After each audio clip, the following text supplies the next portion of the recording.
After 8 weeks of not being at the shelter, I finally returned to complete where I left off.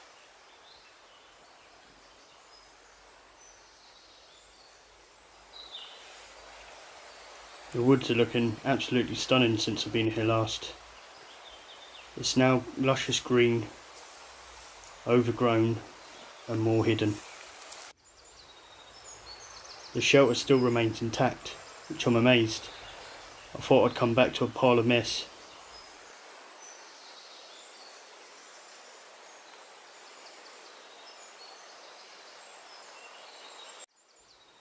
The shelter is really well hidden in a very peaceful location that looks out to the open field, where I watch birds, animals and just generally relax.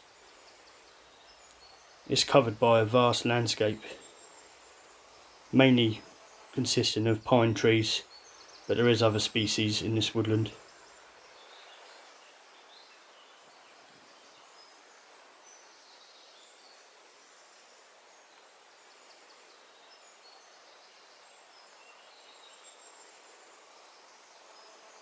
I only really returned to the woodlands today just to make sure my shelter was still standing, but I couldn't resist. I had to build a little bit more of the roof before I head off home.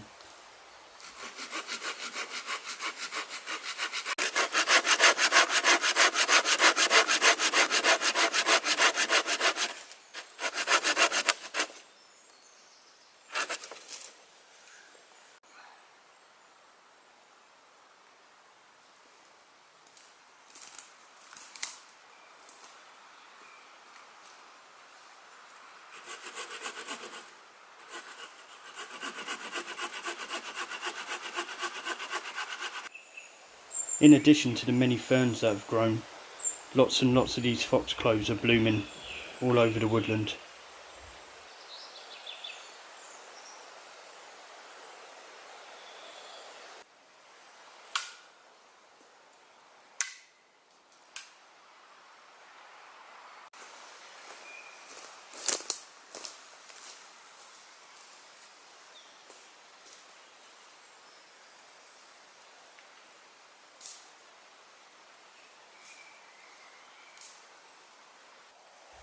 I used the first pole that I've just cut to measure up against other poles.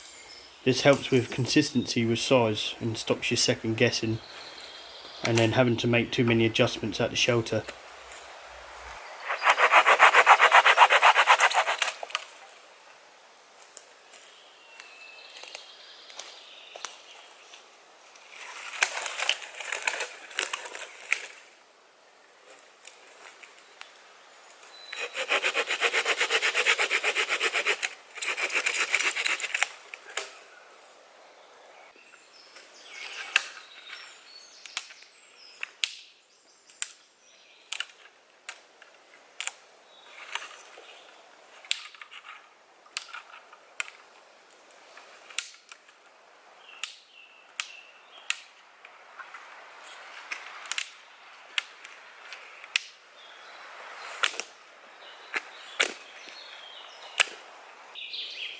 When looking for building materials, I tend to use dead standing or dead falling.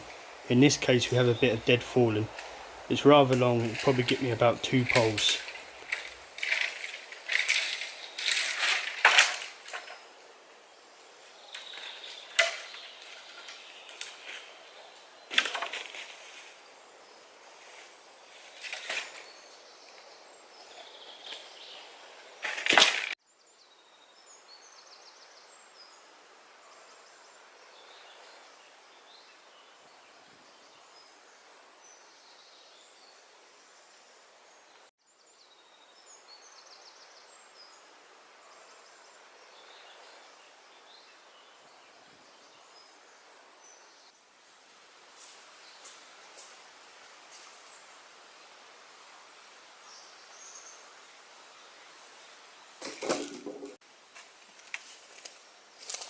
When plating the poles in, it's a simple case of feeding them down through the ridge pole and plating them at approximately a 45-degree angle.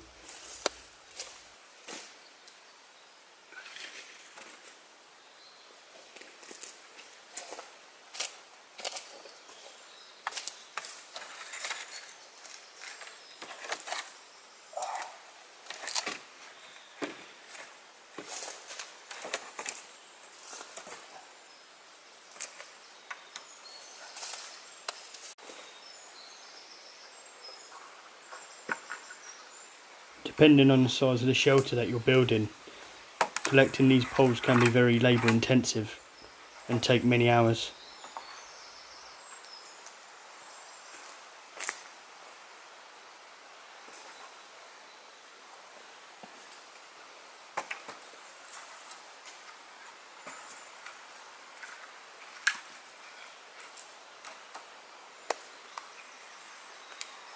You don't have to cut the tops of the poles in a survival situation when you're building a smaller shelter, but as this is a semi-permanent shelter for me to come to for many months, I've decided to make it look aesthetically pleasing.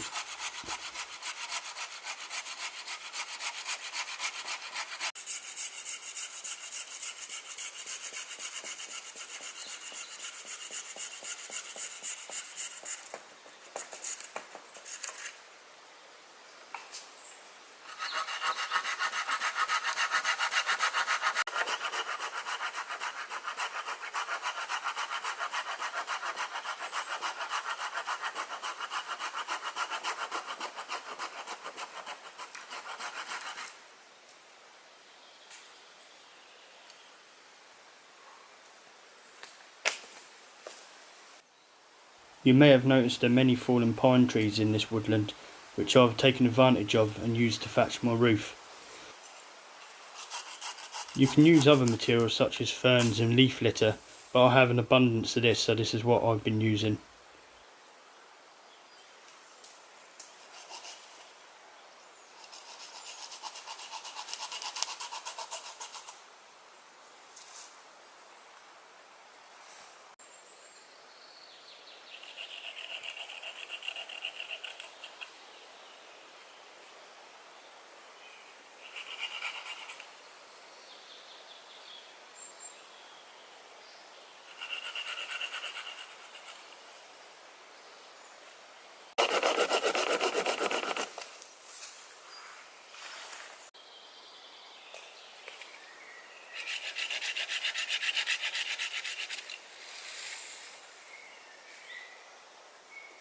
To save time with thatching the roof, I tend to look for really long stems that are coming off the main trunk.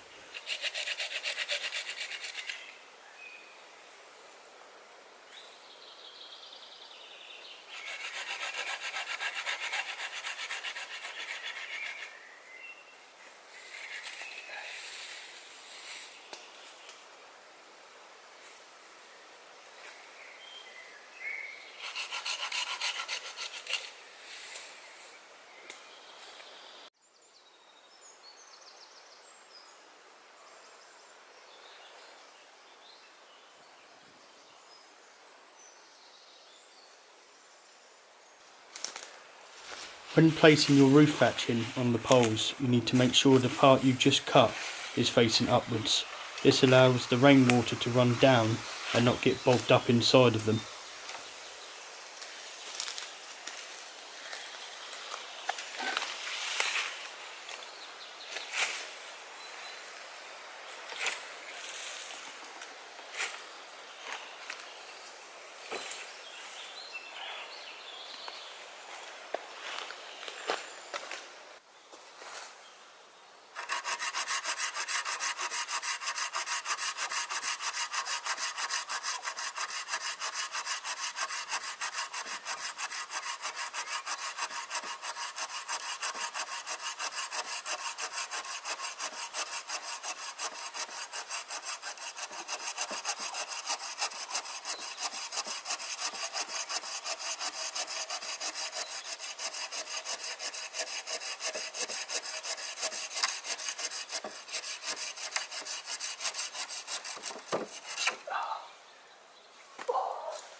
I finish up with a few hours spent at the shelter by just tidying up the bed. Like before with the poles, this isn't actually required, but it just keeps me happy.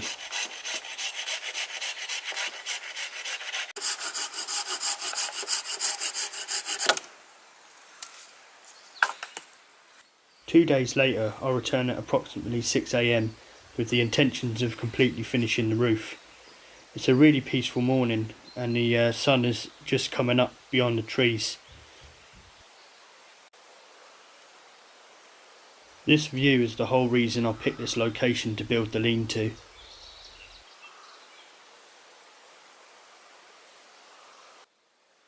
I waste no time this morning and collect more poles to carry back to the shelter.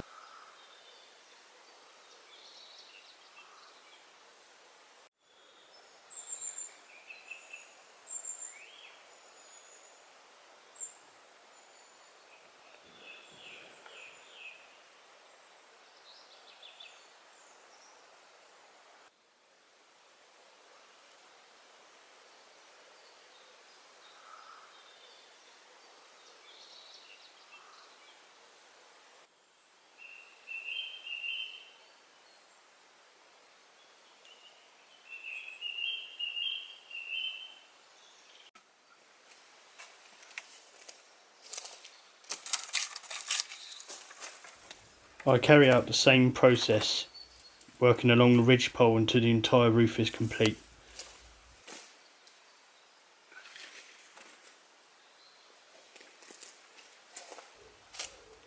The two Y-piece supports at the front are there to take the shear load being put on the ridge pole.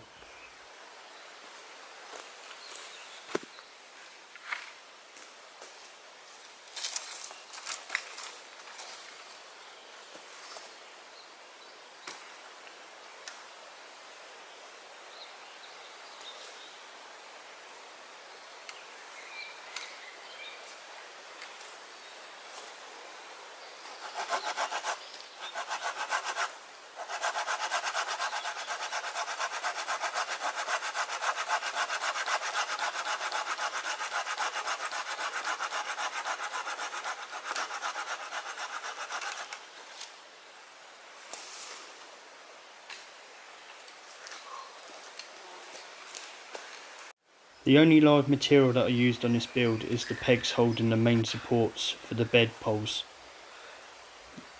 These spokes are made of hazel, which doesn't mind being pruned back, and you're not actually harming the tree itself.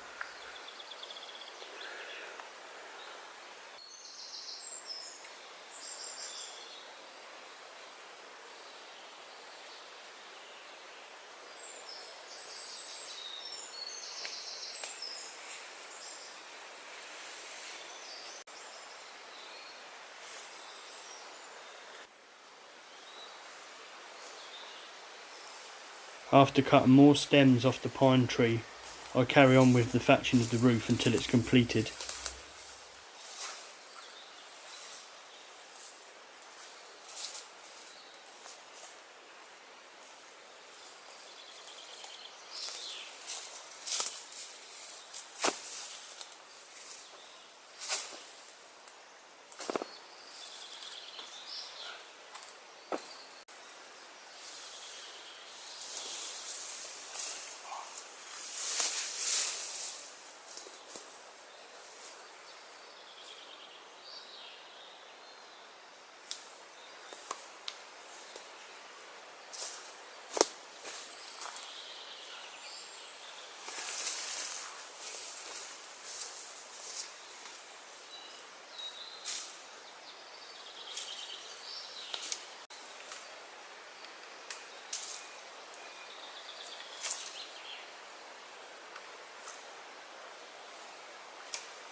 Finally, after 4 visits and about 16 hours of work, the shelter is finally complete.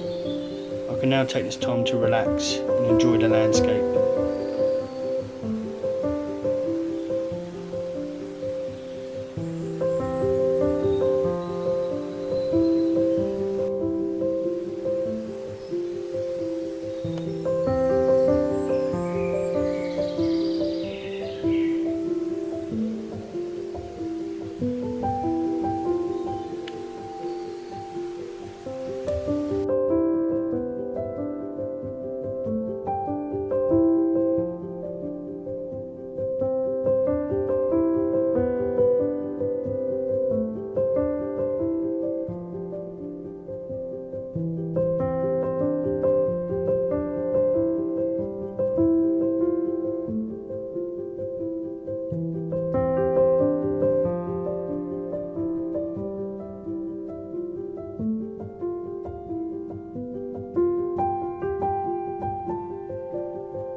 Thank you for watching, and I shall see you again very soon.